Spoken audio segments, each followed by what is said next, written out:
সালামু আলাইকুম। অন্য মঞ্চের আলাপচারিতায় আপনাদের সকলকে আমন্ত্রণ জানাচ্ছি। ভারতের সঙ্গে একটি রাজনৈতিক সমঝোতার ফলে তারেক রহমান দেশে ফিরেছেন এমন একটি খবর কিন্তু বাজারে খুব চলছে। যদিও কোনো আধিকারিক স্তর থেকে, অর্থাৎ না ভারতের পক্ষ থেকে না তারেক রহমানের পক্ষ থেকে এই বিষয়টি নিয়ে কোনো ঘোষণা হয়েছে, তথাপি খুব চলছে এই রকম একটি কথা চারদিকে। বিষয়টির সত্যতা মেনে আমি নিজেও এই চ্যানেলে একটি প্রতিবেদন দিয়েছি, আর সেটা দেওয়ার পর থেকে বাংলাদেশের বহু শ্রোতা আমাকে ফোন করছেন এবং বলছেন, এমনকি আমাকে মেসেজ পাঠাচ্ছেন হোয়াটসঅ্যাপে, এটা কেমন হলো দাদা। জানতে চেয়েছেন তারেক রহমান তার দল বিএনপির সঙ্গে সমঝোতায় এসে কি ভারত সরকার শেখ হাসিনা ও তার দল আওয়ামী লীগকে ত্যাগ করলো, ছেড়ে দিল? খুবই সংবেদনশীল প্রশ্ন। তারই উত্তর দিতে এখনকার এই এপিসোড। অনুরোধ, ধৈর্য ধরে পুরোটা শুনবেন সবাই, তারপর আপনাদের সুচিন্তিত অভিমত কমেন্টের মাধ্যমে জানাবেন। আপনাদের মতামত কিন্তু ভারত সরকারের নজরেও আসবে।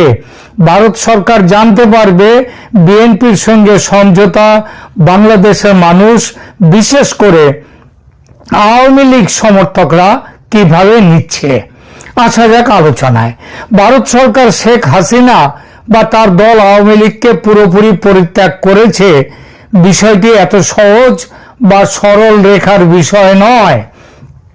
বরং বর্তমান পরিস্থিতিকে কূটনৈতিক ভাষায় এই যে সমঝোতা বিএনপির সাথে, এটাকে যদি সত্যি হয় তাহলে বলা যাবে কৌশলগত পুনর্বিন্যাস বা স্ট্র্যাটেজিক রিঅ্যালাইনমেন্ট বা বাস্তববাদী কূটনীতি, যেটাকে বলা হয় রিয়েল পলিটিক।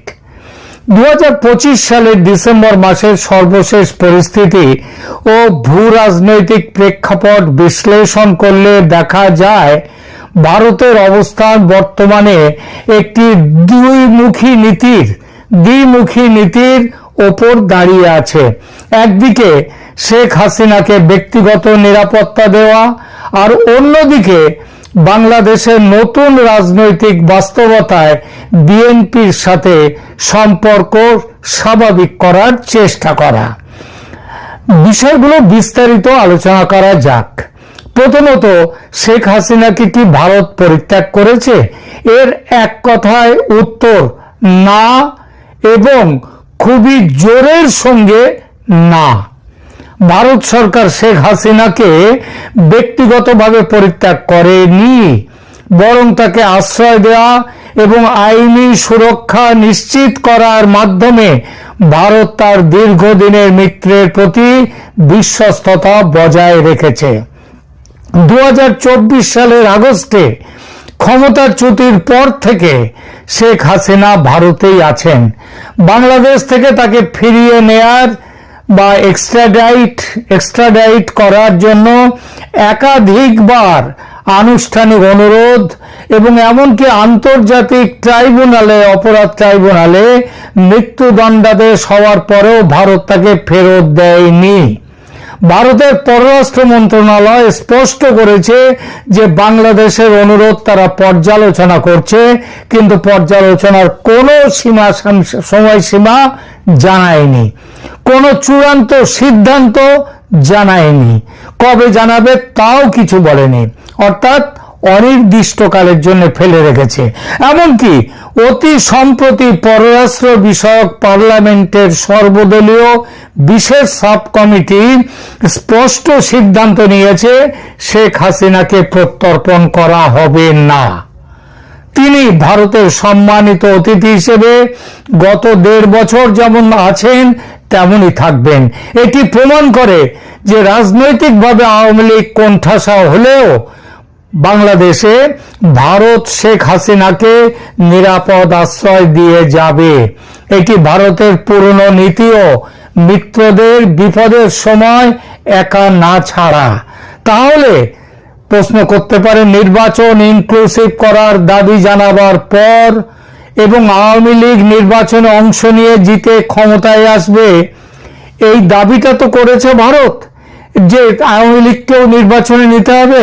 তা সেই নির্বাচনের জন্য অপেক্ষা কেন করলো না ভারত? এর কারণটা এই মুহূর্তে জনসমর্থনের পাল্লা আওয়ামী লীগের পক্ষে ভারী, সে খবর আসছে। কিন্তু সংগঠন আওয়ামী লীগের প্রায় না থাকার অবস্থায়, আর সংগঠন না থাকলে ভোট অর্গানাইজ করা যায় না। পুকুরে মাছ ভর্তি থাকলেই যে আপনার পাতে মাছ পড়বে তা নয়, মাছ ধরার ব্যবস্থা করতে হয়। এই প্রেক্ষিতে উঠে আসে বিএনপির সাথে ভারতের সমঝোতার প্রসঙ্গটি। ভারত ও বিএনপির মধ্যে কোনো আনুষ্ঠানিক চুক্তি বা পূর্ণাঙ্গ সমঝোতা হয়েছে এমনটি বলা কঠিন, তবে পর্দার আড়ালে যাকে বলে ব্যাক চ্যানেল ডিপ্লোমেসি, সে সম্পর্ক উন্নয়নের একটা জোরালো চেষ্টা যে হয়েছে সেটা নিশ্চিত।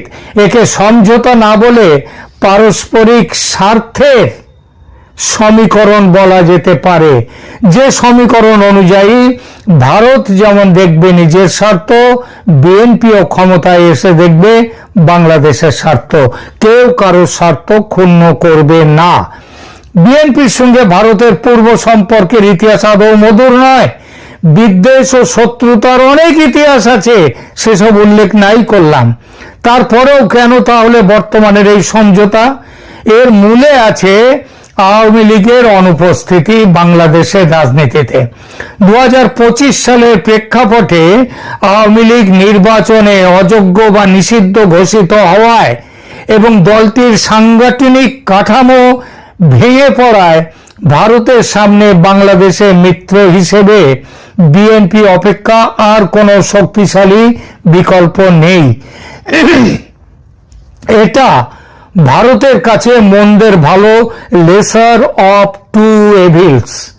ভারতের নীতি নির্ধারকরা এখন মনে করছেন জামায়াতে ইসলামী বা উগ্র ইসলামপন্থী গোষ্ঠীগুলোর উত্থানের চেয়ে বিএনপির মতো মধ্য ডানপন্থী দলের ক্ষমতায় আসা ভারতের জন্য তুলনামূলকভাবে কম ঝুঁকির। এটা বাংলাদেশের মানুষের জন্যও ভালো। সে কারণেই এই নতুন কাছে আসা বিএনপি এবং ভারতের। দেশে ফেরার পর তারেক রহমান এবং বিএনপি নেতারা ভারতের বিরুদ্ধে অতীতে যে ধরনের কট্টর অবস্থান নিতেন সেখান থেকে অনেকটাই সরে এসে রাষ্ট্রের সাথে রাষ্ট্রের সম্পর্ক এবং বাংলাদেশের স্বার্থ আগে এমন নীতিতে কথা বলছেন। তারেক ভারতের নাম উল্লেখ করে বলেছেন, আমরা প্রতিবেশী হিসেবে ন্যায্য ব্যবহার চাই, যা কিনা সরাসরি সংঘাতের বদলে আলোচনার মাধ্যমে সমস্যা দূর করার ইঙ্গিত দেয়। কেউ প্রশ্ন করতেই পারেন, ভারত কেন এই দু নৌকার নীতিতে চলছে? এর উত্তর, ভারত এখন একটি জটিল ব্যালেন্সিং গেম খেলছে বা খেলতে বাধ্য হচ্ছে। গত 1.5 বছরের ইউনুসীয় শাসন ও ভারতের পক্ষ থেকে তার প্রতিক্রিয়া যে পরিস্থিতি সৃষ্টি করেছে এবং আমেরিকা এত কাল ধরে যেভাবে ইউনুসকে সমর্থন দিয়ে যাচ্ছে, এই বর্তমান সরকারকে মুখে না বললেও কাজে সমর্থন দিয়ে যাচ্ছে, তার প্রতিক্রিয়াতে ভারতের এই ব্যালেন্সিং গেম জরুরি হয়ে পড়েছে। এর পেছনে 3টি প্রধান কারণ রয়েছে: ভারতের জাতীয় নিরাপত্তা ও 7 সিস্টার্স। ভারতের উত্তর পূর্বাঞ্চলের নিরাপত্তা নিশ্চিত করতে ঢাকায় একটি স্থিতিশীল সরকার প্রয়োজন। আওয়ামী লীগ যেহেতু ক্ষমতার দৌড়ে নেই, তাই বিএনপিকে পুরোপুরি শত্রু বানিয়ে রাখলে পাকিস্তান বা চীনের প্রভাব বলয় আরো শক্তিশালী হওয়ার শঙ্কা থাকে। তাই ভারত বিএনপির সঙ্গে কার্যকর সম্পর্ক গড়তে চায়। এটা একান্তই ওয়ার্কিং রিলেশনশিপ। দ্বিতীয়ত, একটা কৌশলগত চাপও এর পেছনে আছে বিএনপির সাথে সম্পর্ক ভালো করার পেছনে। শেখ হাসিনাকে আশ্রয় দিয়ে ভারত বিএনপি সরকারের ওপর এক ধরনের মনস্তাত্ত্বিক চাপ বা লেভারেজ বজায় রেখেছে। ভবিষ্যতে বিএনপির সাথে দর কষাকষিতে এটি ভারতের জন্য একটি কার্ড হতে পারে। এই অবস্থায় আওয়ামী লীগের ভবিষ্যৎ তাহলে কি? ভারত মনে করছে আপাতত আওয়ামী লীগ রাজনীতির মাঠের বাইরে থাকলেও দীর্ঘ মেয়াদে দলটি ফিরে আসবেই। ততদিন দলের অস্তিত্ব টিকিয়ে রাখতে হলে শেখ হাসিনাকে বাঁচিয়ে রাখতে হবে, এবং সেই বাঁচিয়ে রাখাটার জন্যেই তাকে ভারতেও রাখতে হবে। যে নেতারা ভারতে আছে এখন, তারা হাসিনা এখানে থাকলেও বিএনপি বাংলাদেশে যদি ক্ষমতায় আসে, তাহলে আওয়ামী লীগের নেতারা দেশে ফিরে রাজনীতি করতে পারবেন, শেখ হাসিনা যদি এই মুহূর্তে নাও যান। কিন্তু এবং তাহলে একটা জিনিস মনে রাখতে হবে, বিএনপিকে দিয়ে এই যে অপরাধ ট্রাইব্যুনাল, যেটা অবৈধ অপরাধ ট্রাইব্যুনাল, সেটা বাতিল করার এবং তার রায় বাতিল করার একটা চাপও কিন্তু ভারত দিচ্ছে। এবং একটা বিএনপি এই আওয়ামী লীগ ফিরে যাওয়ার পর একটা লেভেল প্লেইং ফিল্ড যাতে পায় দেশে, তার জন্য বিএনপির সঙ্গে সম্পর্ক তৈরি করাটা জরুরি। এই সঙ্গে আরো একটি বড় উদ্দেশ্য আছে ভারতের। আগামী ফেব্রুয়ারির নির্বাচনে জামাতের নেতৃত্বাধীন ইসলামী উগ্রপন্থী শক্তির উত্থান যাতে পরিষ্কারভাবে স্পষ্টভাবে রুখে দেয়া যায়, তাতে ভারতের চাপে বিএনপি ও আওয়ামী লীগের মধ্যে নির্বাচনী জোট যদি নাও হয়, অন্তত আসল সমঝোতার মাধ্যমে আওয়ামী লীগকে মাঠে নামানোর একটা চেষ্টা ভারতের আছে, এবং সেটা এই 2025-এর নির্বাচনেও দেখা যেতে পারে। এই ভাবনাটি অনেকের কাছে অবাস্তব ও অসম্ভব মনে হতে পারে, কিন্তু মনে রাখবেন, রাজনীতিতে শেষ কথা বলে কিছু নেই। ইন্দিরা গান্ধীকে নির্বাচনে হারাতে 1977-এ কমিউনিস্টরা বিজেপির সঙ্গে জোট বেঁধে লড়াইতে নেমেছিল। এখানে জামায়াতে ইসলামী উগ্রপন্থী শক্তির উত্থান ঠেকাতে 2025-26-এর নির্বাচনে ভারত একটি অঘোষিত সমঝোতা বা ওই কৌশলগত ঐক্যের চেষ্টা করছে। সেই চেষ্টাকে অবাস্তব বলে ঠেলে ফেলা যায় না। সত্যি বলতে কি, বর্তমানে ঢাকার রাজনীতির অন্যতম আলোচিত কনস্পিরেসি থিওরি বা গুঞ্জন হলো এই চেষ্টাটি। এই জটিল সমীকরণটি তিনটি স্তরে বিশ্লেষণ করা যায়। বর্তমানে বিএনপি ও আওয়ামী লীগের মধ্যে আনুষ্ঠানিক জোট বা আসন সমঝোতা হওয়ার কোনো সুযোগ নেই, কারণ আইনি বাধা ও নিষেধাজ্ঞা। একটি নিষিদ্ধ বা অনিবন্ধিত দলের সঙ্গে বিএনপি আনুষ্ঠানিক জোট করলে তা বিএনপির নিজস্ব অস্তিত্ব জনপ্রিয়তার জন্য আত্মঘাতী হতে পারে। দ্বিতীয়ত, আনুষ্ঠানিক জোট না হলেও ভারতের কৌশল এবং ঢাকার রাজনৈতিক গুঞ্জন থেকে কিছু পরোক্ষ সমঝোতার ইঙ্গিত পাওয়া যাচ্ছে। মন্দের ভালো তত্ত্ব ভারত অনুধাবন করেছে যে আওয়ামী লীগের অনুপস্থিতিতে যদি জামায়াতে ইসলামী এককভাবে শক্তিশালী হয়ে ওঠে, তবে তা ভারতের নিরাপত্তার জন্য খুব বড় হুমকি। তাই ভারত চাইছে আওয়ামী লীগের অবর্তমানে বিএনপি যেন একক সংখ্যাগরিষ্ঠতা পায় এবং জামায়াতের উপর নির্ভরশীল না হয়। রাজনৈতিক বিশ্লেষকরা মনে করছেন একটি অলিখিত বোঝাপড়া হয়ে থাকতেই পারে। সেটি হলো, যেহেতু আওয়ামী লীগ নির্বাচন করতে পারছে না, তাই তাদের সমর্থকরা জামায়াতকে ঠেকাতে বিএনপিকে যেন ভোট দেয়। এটার নাম ট্যাকটিক্যাল ভোটিং।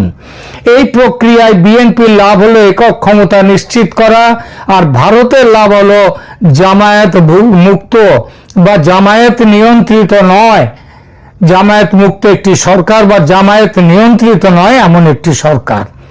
তৃতীয়ত, ইউনূস সরকারের পতন ঘটিয়ে একটি কেয়ারটেকার সরকার প্রতিষ্ঠা এবং নতুন সরকার এসে আন্তর্জাতিক চাপকে মান্যতা দিয়ে আওয়ামী লীগের উপর থেকে নিষেধাজ্ঞা প্রত্যাহার করে নিতে পারে। সেটা হলে নির্বাচনী জোট বা আসন সমঝোতা হতেই পারে বিএনপি ও আওয়ামী লীগের মধ্যে।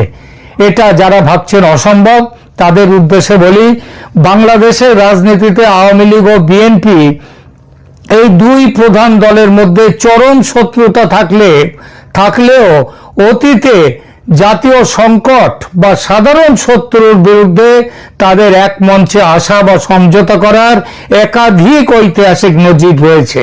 এই সমঝোতাগুলো মূলত ছিল কৌশলগত, ট্যাকটিক্যাল। ইতিহাসের সেই সব গুরুত্বপূর্ণ অধ্যায়ের দু চারটি বলছি। 1990-এর এরশাদ বিরোধী আন্দোলনের কথা ভাবুন। ওটাকে এটি দুই দলের সমঝোতার সবচেয়ে সফল এবং উজ্জ্বল উদাহরণ। সামরিক শাসক হোসেন মোহাম্মদ এরশাদের পতনের লক্ষ্যে আওয়ামী লীগ ও বিএনপি তাদের দলীয় স্বার্থ ভুলে একই লক্ষ্যে কাজ করেছিল, 3 জোটের রূপরেখা তৈরি করেছিল। 1990 সালের 19 নভেম্বর আওয়ামী লীগ নেতৃত্বাধীন 8 দলের জোট, বিএনপি নেতৃত্বাধীন 7 দলের জোট এবং বামপন্থীদের নেতৃত্বাধীন 5 দলীয় জোট একটি ঐতিহাসিক যৌথ ঘোষণা করেছিল। এই নজিরবিহীন ঐক্যের ফলেই 6 ডিসেম্বর 1990-এ এরশাদের পতন ঘটে। দ্বিতীয়ত, এই ঐক্যের দ্বিতীয় নমুনা 1991 সালের সংসদীয় পদ্ধতিতে প্রত্যাবর্তন। 1991 সালের নির্বাচনের পর বিএনপি সরকার গঠন করে, কিন্তু তখন দেশের শাসন ব্যবস্থা ছিল রাষ্ট্রপতি শাসিত। আওয়ামী লীগ দাবি করে সংসদীয় পদ্ধতিতে ফিরে যাওয়ার। বিএনপি শুরুতে রাষ্ট্রপতি শাসিত ব্যবস্থা রাখার পক্ষে থাকলেও পরবর্তীতে আওয়ামী লীগের দাবির সাথে একমত পোষণ করে। এর ফলে 6 আগস্ট 1991-এ জাতীয় সংসদে দ্বাদশ সংশোধনী বিল পাস হয়। এটি ছিল বাংলাদেশের ইতিহাসে বিরল ঘটনা, যেখানে বিএনপি ও আওয়ামী লীগ কাঁধে কাঁধ মিলিয়ে সংবিধান সংশোধন করে সংসদীয় গণতন্ত্র পুনঃপ্রতিষ্ঠা করেছিল। তৃতীয় উদাহরণ 2006 সালের জলিল মান্নান সংলাপ ব্যর্থ, কিন্তু ঐতিহাসিক চেষ্টা একটা হয়েছিল। 2007 সালের 1/11 সেই পট পরিবর্তনের ঠিক আগে রাজনৈতিক সংঘাত এড়াতে দুই দলের শীর্ষ নেতাদের নির্দেশে আনুষ্ঠানিক সংলাপ অনুষ্ঠিত হয়েছিল। প্রেক্ষাপট ছিল কেয়ারটেকার সরকারের প্রধান কে হবে। এই ইস্যুতে রাজপথ যখন উত্তপ্ত, তখন আওয়ামী লীগের সাধারণ সম্পাদক আব্দুল জলিল এবং বিএনপির মহাসচিব আব্দুল মান্নান ভূঁইয়া টানা 6 দিন 2006 অক্টোবরে বৈঠক করেছিলেন। তারা প্রায় 29টি পয়েন্ট নিয়ে আলোচনা করেছিলেন এবং অনেকগুলো বিষয়ে সমঝোতার খুব কাছাকাছি পৌঁছে গিয়েছিলেন। যদিও শেষ মুহূর্তে দলীয় হাইকমান্ডের অনড় অবস্থানের কারণে এই সমঝোতা ভেস্তে যায়, যার ফলাফল ছিল 1/11 সেনা সমর্থিত সরকার প্রতিষ্ঠা। চতুর্থ উদাহরণ 1/11 পরবর্তী -2 ফর্মুলা বিরোধী অবস্থান, যা ছিল দু দলের অঘোষিত ঐক্য। 2007-8 সালে সেনা সমর্থিত তত্ত্বাবধায়ক সরকার যখন শেখ হাসিনা ও খালেদা জিয়া দুজনকেই রাজনীতি থেকে সরিয়ে দেওয়ার চেষ্টা করছিল, তখন দুই দলের মধ্যে একটি অঘোষিত ঐক্য গড়ে উঠেছিল। দুই নেত্রী কারাগারে থাকা অবস্থায় একে অপরের খোঁজ খবর নিতেন এবং তাদের আইনজীবীরা আইনি লড়াইয়ে একে অপরকে পরোক্ষ সহযোগিতা করতেন। তাদের মুক্তি ও নির্বাচন আয়োজনের দাবিতে দুই দলের কর্মীরা প্রায় একই সময়ে রাজপথে নামতেন। এই ইতিহাস পর্যালোচনা করলে দেখা যায় আওয়ামী লীগ ও বিএনপির সমঝোতার চরিত্রটি মূলত শত্রু আমার বন্ধু নীতির উপর প্রতিষ্ঠিত। যখনই গণতন্ত্র বা দলীয় অস্তিত্ব হুমকির মুখে পড়েছে, তখনই তারা এক হয়েছে। বর্তমানে 2025-2026-এর প্রেক্ষাপটে যদি কোনো সমঝোতা হয়, তবে তা অতীতের মতোই কোনো তৃতীয় শক্তি বা উগ্রবাদের উত্থান ঠেকানোর কৌশল হিসেবে হতে পারে। শেষ করি এই আলোচনা। কি দেখা গেল তাহলে? ভারত সরকার শেখ হাসিনাকে ব্যক্তিগতভাবে পরিত্যাগ করেনি, কিন্তু পরিস্থিতির দরুন রাজনৈতিকভাবে বিকল্প খুঁজছে ভারত। তারেক রহমান ও বিএনপির সঙ্গে ভারতের যেটুকু যোগাযোগ বা সমঝোতা দেখা যাচ্ছে, তা আওয়ামী লীগকে হটিয়ে বিএনপিকে বরণ করার জন্য নয়, বরং আওয়ামী লীগহীন বাংলাদেশে ভারতের নিজের স্বার্থ ও একই সঙ্গে এক স্থিতিশীল, উন্নয়নমুখী, ধর্মীয়, উগ্রপন্থী মুক্ত গণতান্ত্রিক বাংলাদেশ রক্ষা করার তাগিদে ভারতের এই চেষ্টা।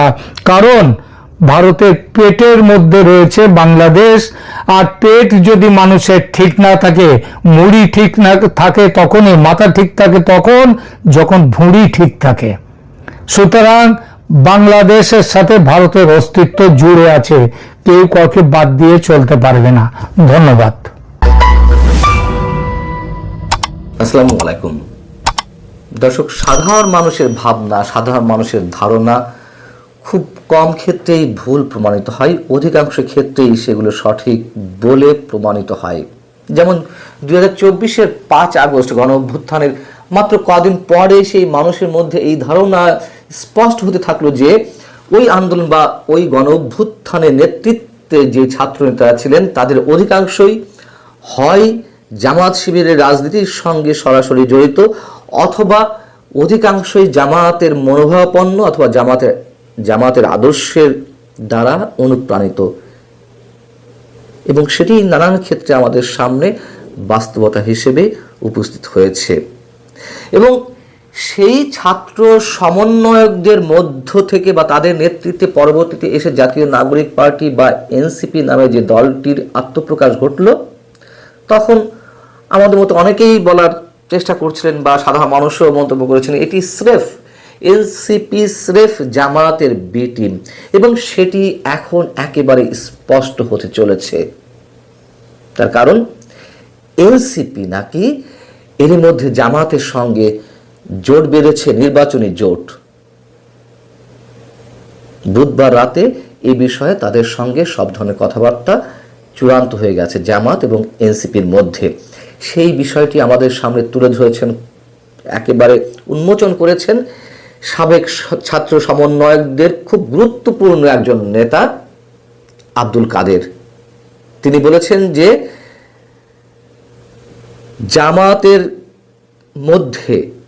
জামাতের গর্ভে এর মধ্য দিয়ে এনসিপি বিলীন হতে চলেছে।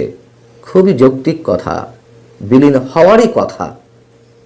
বিলীন তো ছিলই, একসাথে মিশে একাকার ছিল, পরবর্তীতে নানান কারণে হয়তো আমাদের সামনে আলাদা হিসেবে দেখা দিয়েছিল, এখন আবার বিলীন হয়ে যাবে। এবং আব্দুল কাদেরের যেই ঘোষণা বা আমাদের সামনে যে তথ্য উন্মোচন করেছেন, আমি নিজেও জানি যে জামাতের খুব হার্ড করে একটি মিটিং ছিল বুধবার রাতে। সেখানে তাদের নেতৃত্বে যে 8 দলীয় কথিত ইসলামী জোট, সেই জোটের একটি গুরুত্বপূর্ণ বৈঠক ছিল আসনওয়ারি নানান ধরনের বক্তব্য বা নানান ধরনের কৌশল অবলম্বনের জন্য। পরবর্তীতে তার সাথে নাকি এনসিপিও যুক্ত হয়েছে।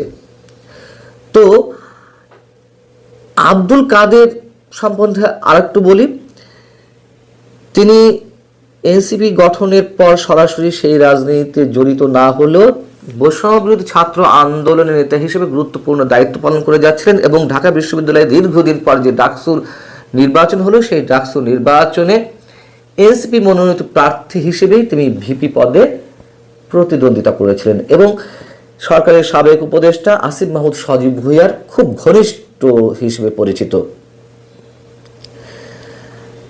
এই বিষয়টি যখন গণমাধ্যমে এলো যে বা আব্দুল কাদের সবাইকে জানিয়ে দিলেন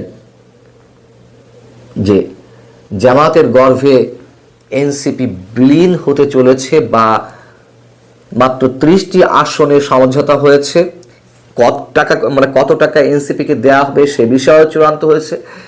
এসব বিষয়ে এনসিপির গুরুত্বপূর্ণ দায়িত্বে যারা রয়েছেন, আহ্বায়ক নাহিদ ইসলাম কিংবা সদস্য সচিব আক্তার হোসেন, তাদের সঙ্গে গণমাধ্যমের পক্ষ থেকে যোগাযোগ করা হয়েছিল, কিন্তু তারা কেউ ফোন রিসিভ করেননি। এমনকি জামাতের প্রতিক্রিয়াও জানা সম্ভব হয়নি, যদিও আব্দুল কাদের জানিয়ে দিয়েছেন যে এই বিষয়ে জামাতের জেনারেল সেক্রেটারি মিয়া মোহাম্মদ গোলাম পরোয়ার তিনিও এনসিপির সঙ্গে জোট বাঁধার বিষয়টি গণমাধ্যমকে নিশ্চিত করেছেন। যাই হোক, বেশ কয়েকটি গুরুত্বপূর্ণ পয়েন্ট, মানে ওই বৈঠকে জামাতের সঙ্গে এনসিপি যেসব বিষয়ে সিদ্ধান্ত চূড়ান্ত হয়েছে তার বেশ কয়েকটি বিষয় তুলে ধরেছেন আব্দুল কাদের তার ফেসবুক পোস্টে। তিনি বলছেন, তারুণ্যের রাজনীতিক কবর রচিত হতে যাচ্ছে, এনসিপি অবশেষে জামাতের সাথে সরাসরি জোট বাঁধছে, সারা দেশের মানুষের নেতাকর্মীদের আশা আকাঙ্ক্ষাকে জলাঞ্জলি দিয়ে গুটি কয়েক নেতার স্বার্থ হাসিল করতেই এমন আত্মঘাতী সিদ্ধান্ত নিয়েছে তারা। সবকিছু ঠিকঠাক থাকলে আগামীকাল এই জোটের ঘোষণা আসতে পারে, অর্থাৎ শুক্রবার এটি প্রকাশ্যে আসতে পারে, আর এর মধ্য দিয়ে কার্যত এনসিপি জামাতের গর্ভে বিলীন হয়ে যাবে। জামাতের কাছে এনসিপি 50টি আসন চেয়েছিল, সেখানে 30টি আসন চূড়ান্ত হয়েছে যে এনসিপিকে ছাড় দেওয়া হবে, এবং জোটের শর্ত অনুযায়ী বাকি 70টি আসনে জামাত বা তাদের শরিকদের আরো যারা প্রার্থী হবেন তাদেরকে সহযোগিতা করবে এনসিপি। ক টাকা করে পাবে এনসিপি প্রার্থীরা? এনসিপির যে প্রার্থীরা 30টি আসনে প্রতিদ্বন্দ্বিতা করবে তাদের প্রত্যেককে জামাতের পক্ষ থেকে 1.5 কোটি টাকা করে দেওয়া হবে। মোটামুটি 45-50 কোটি টাকা পাবে এনসিপি।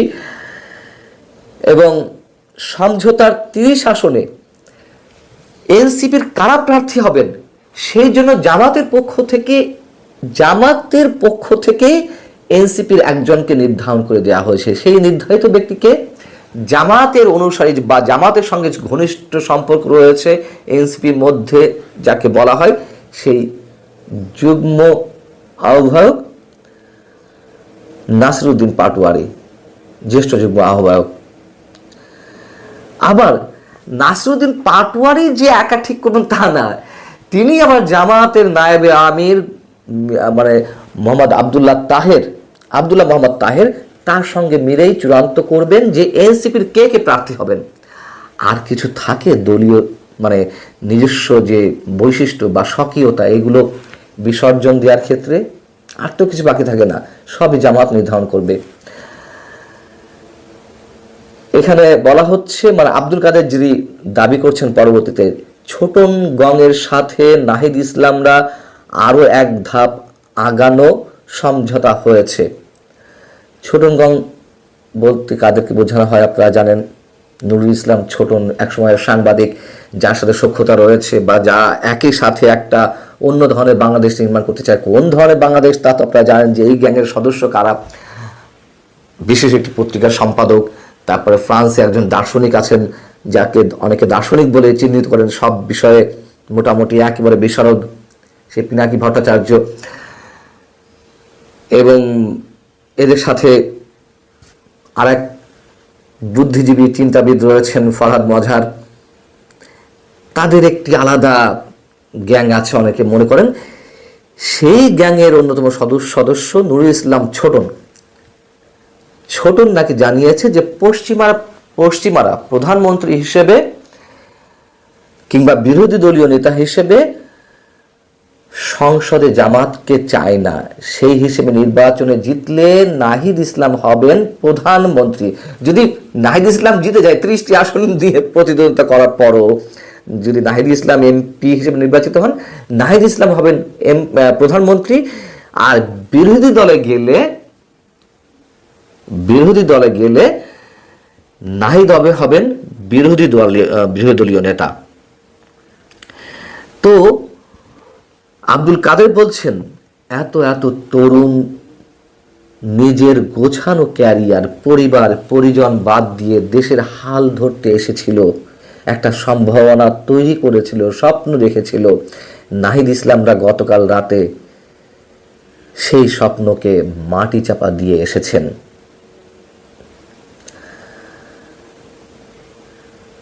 এটা তো বাস্তবতা। শুরুতে যেটা বলছিলাম যে এনসিপি স্রেফ জামাতের বি টিম, তার তো অনেক ক্ষেত্রে আমরা প্রমাণ পেয়েছি এই জোট বাঁধার আগে থেকেই। জামাত বলি, এনসিপি বলি, এবি পার্টি বলি, তাদের মূল এখন প্রতিদ্বন্দ্বিত বিএনপি। এবং বিএনপিকে জামাত যে ভাষায় আক্রমণ করছে ঠিক একই ভাষায় আক্রমণ করছে এনসিপি। ৭১-এর ইতিহাসকে অস্বীকার করা জামাতের যেমন চারিত্রিক সব কিছুতে ধরা পড়ে। যতই তারা মুক্তিযুদ্ধকে মুখে মুখে স্বীকার করুক না কেন, তারা ৪৭ থেকে শুরু করতে চায়, এনসিপিও তাই। এবং ইতিহাসকে নিয়ে কি জঘন্য নোংরা খেলা গত ১৬-১৭ মাসে হয়েছে তো আমরা জানি।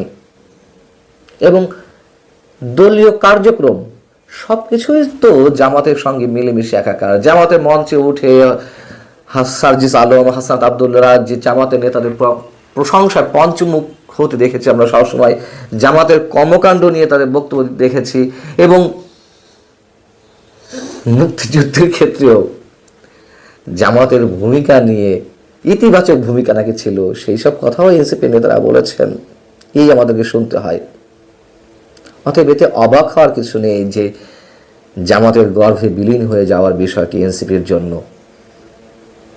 তবে এনসিপির ভাঙনটা, অভ্যন্তরীণ ভাঙনটা সম্ভবত আরো বেশি জোরালো হচ্ছে। আব্দুল কাদের আসিফ মাহমুদ সজীব ভুঁইয়ার খুবই ঘনিষ্ঠ ব্যক্তি। আসিফ মাহমুদ সজীব ভুঁইয়া কিংবা মাহফুজ আলমরা পদত্যাগের পরে এনসিপিতে গুরুত্বপূর্ণ পদ চাইছিল, কিন্তু দেয়া হয়নি। আমার ধারণা আরো অনেকে বেরিয়ে যাবে এনসিপি থেকে, তারা নতুন কোনো এনসিপি গঠন করতে পারে, বা দল যাই বলি না কেন সেটি স্পষ্ট। ভালো থাকুন সবাই, আল্লাহ হাফেজ।